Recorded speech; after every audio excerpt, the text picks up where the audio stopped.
Om Swastiastu, Om Awiganam Astu Namasidam, Om Sijarastu Tat Astu Swaha, Om Anubadrah Kartawiyantu Wiswata.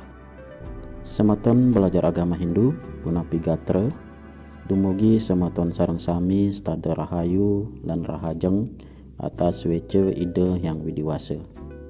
Sematon belajar agama Hindu, pada kali ini kita akan membahas tentang pengertian dan hakikat keluarga Sukinah, materi kelas 12. Semoga video ini bisa bermanfaat dan dapat mempermudah sematon dalam mempelajari agama Hindu. Keluarga Sukinah adalah suatu kondisi ideal dari sebuah keluarga yang diharapkan terjalin dalam keluarga Hindu. Keluarga Sukinah berasal dari kata keluarga dan Sukinah. Istilah keluarga berasal dari bahasa Sanskerta, yaitu kula dan warga. Kula berarti abdi atau hamba, sedangkan warga berarti jalinan atau ikatan. Istilah kula dan warga ini dirangkaikan sehingga menjadi kula warga yang dapat berarti suatu jalinan atau ikatan pengabdian. Dari istilah kula warga inilah mengalami sedikit perubahan bunyi menjadi istilah keluarga, yaitu suatu jalinan pengabdian antara suami, istri, dan anak-anak. Dengan demikian, maka keluarga dapat diartikan sebagai suatu persatuan yang terjalin antara seluruh anggotanya dalam melaksanakan pengabdian sebagai amanat dasar yang diemban demi kelestarian dan kesejahteraannya. Dapat pula dikatakan bahwa ikatan dalam keluarga adalah suatu pengabdian, bukan suatu pengorbanan. Oleh karenanya, dalam hubungan ini, salah satu anggota keluarga tidaklah benar apabila mengatakan dirinya berkorban demi keluarga. Sedangkan Sukinah artinya adalah bahagia dan sejahtera. Sukinah dapat diartikan terpenuhinya kepuasan batin dalam hal psikologis dan tercapainya kebutuhan jasmani, yaitu sejahtera. Jadi keluarga yang Sukinah adalah keluarga yang bahagia dan sejahtera. Bahagia adalah keadaan atau perasaan senang dan tentram, bebas dari segala yang menyusahkan.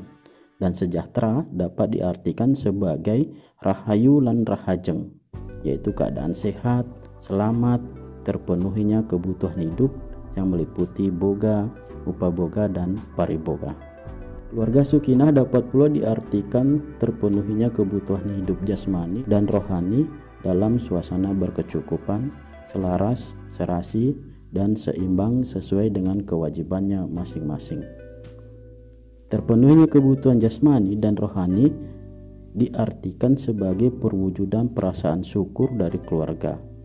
Karena kalau mau diukur, rasanya sangat sulit untuk memenuhi semua kebutuhan, karena kebutuhan itu seperti meminum air laut.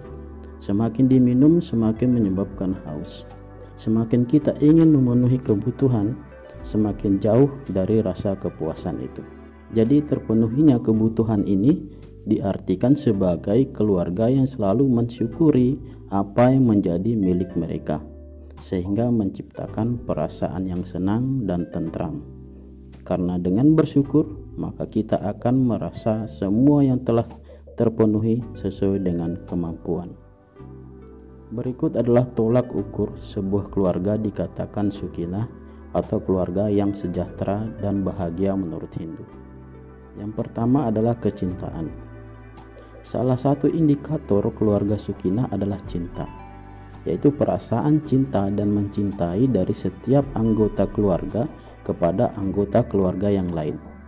Dengan berbekal rasa cinta, maka akan muncul perasaan untuk selalu membahagiakan satu sama lainnya.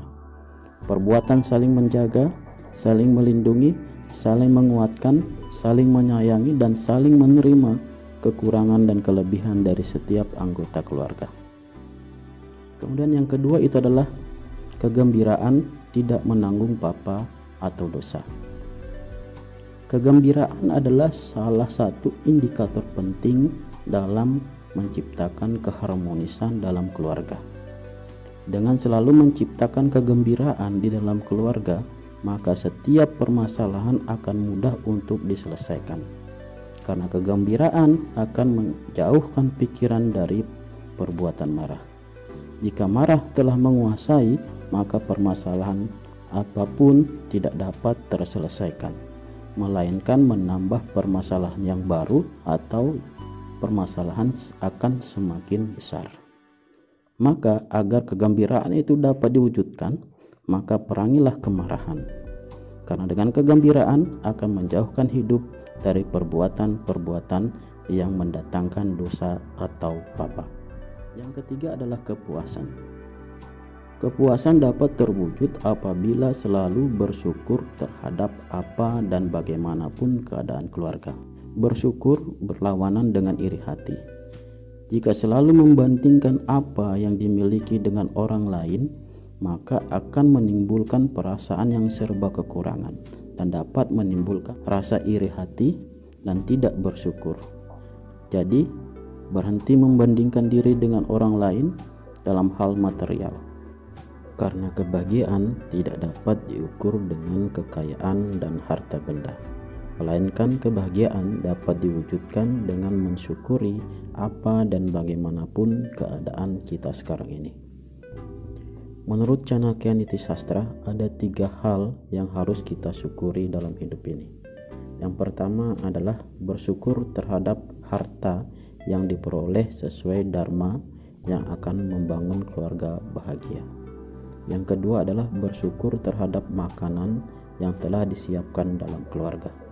Dan yang ketiga adalah bersyukur terhadap pasangan sendiri sehingga menghindari perbuatan perselingkuhan.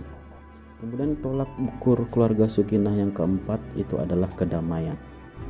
Damai memiliki arti tentram, tenang, keadaan tidak bermusuhan atau rukun. Dengan suasana yang damai, kehidupan akan menjadi tenang dan tentram.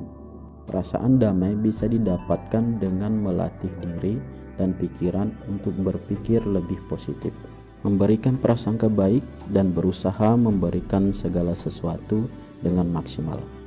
Perasaan damai dalam keluarga bisa dilakukan dengan menjauhkan diri dari prasangka-prasangka negatif, karena jika prasangka negatif telah muncul, maka selanjutnya akan menimbulkan permusuhan.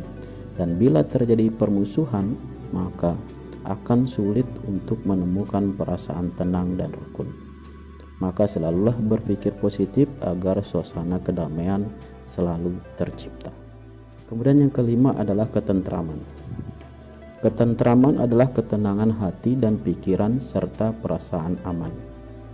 Ketentraman ini dapat diwujudkan dalam keluarga apabila dalam keluarga selalu saling menjaga dan melindungi satu sama lainnya. Seperti cerita yang dikutip dari Niti Sastra, yaitu simbiosis mutualisme antara singa dan hutan yang saling menjaga. Keduanya memiliki kehidupan yang berbeda tetapi mampu bekerja sama. Singa menjaga hutan dan hutan juga menjaga singa. Jika singa berselisih dengan hutan, maka singa akan meninggalkan hutan dan hutan akan dirusak oleh penebang hutan. Dan singa pun tidak memiliki perlindungan sehingga mudah terlihat oleh manusia dan dibinasakan. Selain kelima hal yang menjadi tolak ukur dari keluarga Sukinah tadi, masih ada indikator lain yang menjadi tolak ukur keluarga Sukinah, yaitu yang keenam, melakukan penghematan, yaitu menggunakan keuangan sesuai dengan kebutuhan dan bukan keinginan. Kemudian yang ketujuh, bersyukur kehadapan ide yang widhi atas rezeki yang diperoleh berdasarkan dharma. Dan yang kedelapan adalah berusaha agar terbebas dari hutang agar kehidupan menjadi tenang. Untuk mewujudkan keluarga yang sukinah, maka setiap anggota keluarga harus mampu melaksanakan kewajibannya masing-masing dengan baik. Berikut akan dibahas kewajiban suami, istri, dan anak dalam keluarga menurut Hindu. Yang pertama adalah swadharma istri. Swadharma istri yang pertama itu adalah memenuhi doa dan harapan orang tua. Setelah perkawinan, orang tua mengharapkan anak perempuannya di rumah suami agar selalu dapat memberikan kedamaian, dapat memberi kasih sayang, tidak menyakiti, memberikan kesejukan, dan membiasakan diri selalu hidup bersih dan sehat. Jika hal ini dapat dilakukan, maka keberuntungan akan selalu dirasakan. Swadharma istri yang kedua itu adalah memenuhi harapan suami. Seorang istri hendaknya tetap setia kepada suaminya dalam keadaan bagaimanapun, baik dalam suka maupun duka. Kesetiaan seorang istri dapat dilihat dari cerita Dewi Sawitri di dalam kitab Purana. Dewi Sawitri sejak awal tidak diperkenankan menikah dengan Setiawan, karena menurut ramalan Resi Narada bahwa Setiawan akan berumur pendek, yaitu tinggal 1 tahun lagi. Tetapi Dewi Sawitri tidak ingin merubah pikirannya untuk menikah dengan Setiawan, dan mereka pun menikah. Setahun kemudian ramalan tersebut menjadi nyata. Setiawan pun meninggal. Roh Setiawan dijemput oleh Dewa Yama dan meminta Dewi Sawitri untuk melakukan upacara kematian suaminya. Namun Dewi Sawitri berkata kepada Dewa Yama akan mengikuti kemanapun suaminya dibawa oleh Dewa Yama.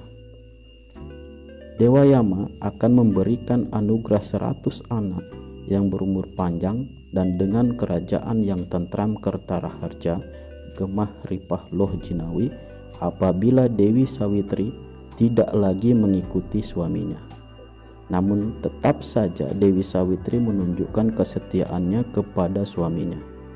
Karena rasa pengabdian yang setia, tulus, dan suci, akhirnya suami Dewi Sawitri dihidupkan lagi oleh Dewa Yama. Cerita ini memberikan gambaran kepada seorang istri yang harus setia mendampingi suaminya dalam keadaan bagaimanapun. Kewajiban istri yang ketiga itu adalah istri sebagai ibu rumah tangga. Seorang istri adalah seorang ibu rumah tangga yang bertanggung jawab mengatur keadaan rumah sekaligus menjadi ibu dari anak-anaknya. Seorang ibu sangatlah dominan dalam proses tumbuh kembangnya sang anak, mulai dari pengasuhan, kasih sayang, dan ibu juga merupakan guru pertama bagi sang anak. Yang keempat itu adalah istri sebagai penyelenggara agama. Tidak dipungkiri lagi, peran wanita Hindu Bali sangatlah dominan dalam proses pelaksanaan ritual keagamaan, mulai dari persiapan upacara, proses upacara, dan pasca upacara. Peran seorang istri sangat dominan, baik yatnya yang kecil sampai yatnya yang besar, baik yatnya yang nitya, naimitika maupun kamya. Peran seorang istri sangatlah besar. Selanjutnya dibahas adalah kewajiban suami terhadap istri. Kewajiban suami terhadap istri yang pertama itu adalah melindungi istri dan anak-anaknya. Sebagai kepala keluarga, suami berperan sebagai pelindung bagi istri dan anak-anaknya dan harus mampu menciptakan rasa aman dan nyaman. Perlindungan tersebut dapat berupa nasihat, wejangan, dan sebagainya. Yang kedua adalah menghargai dan menghormati istri. Dalam Manawa Dharma Sastra bab 3 sloka 56 dikatakan bahwa di mana wanita dihormati, di sanalah para dewa merasa senang.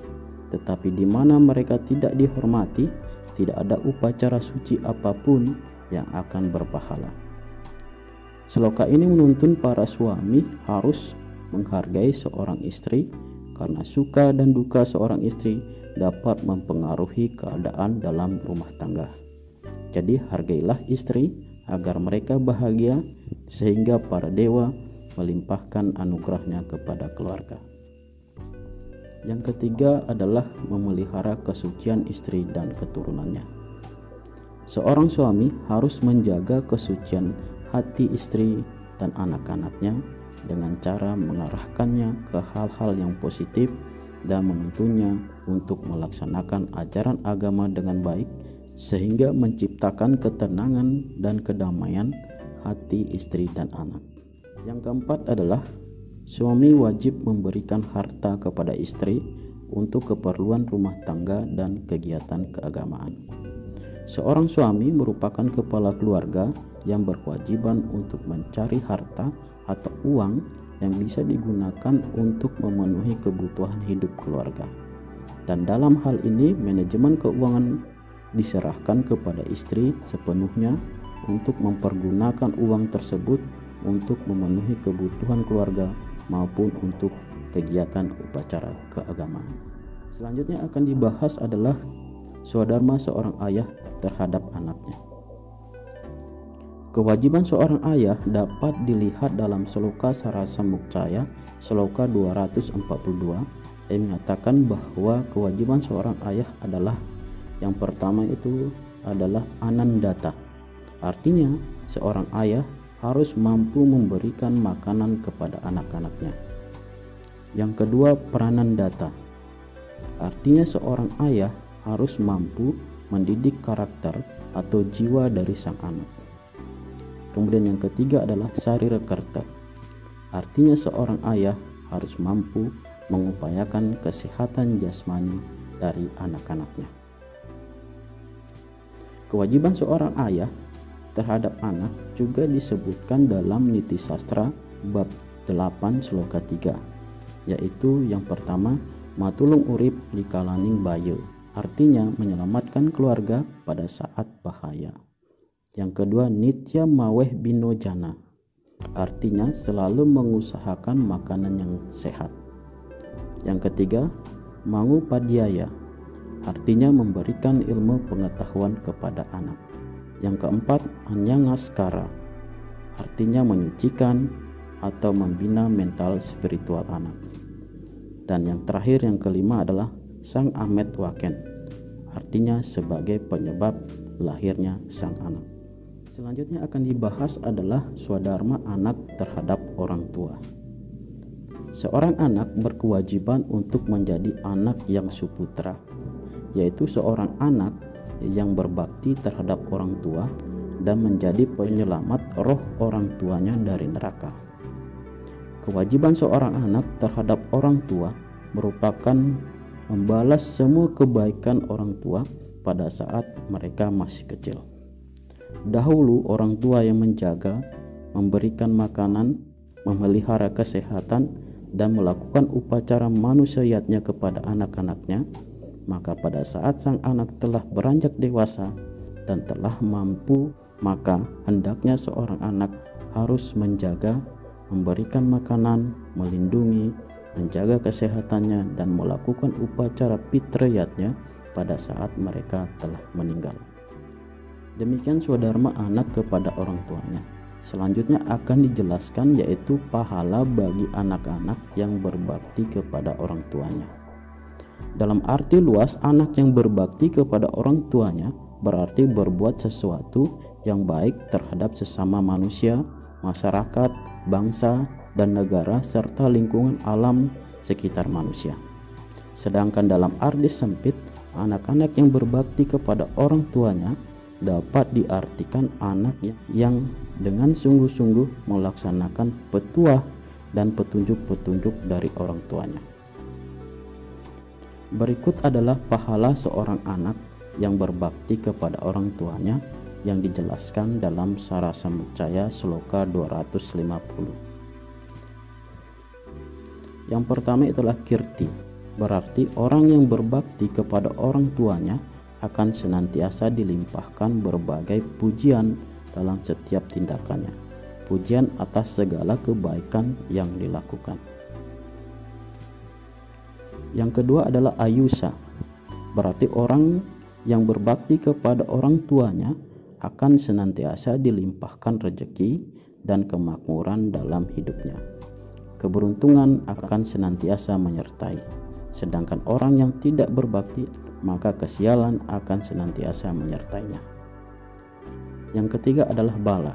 Orang yang bakti kepada orang tuanya akan mendapatkan kekuatan dalam menjalani hidup, menjadi sosok yang tidak mudah menyerah dalam menghadapi berbagai permasalahan.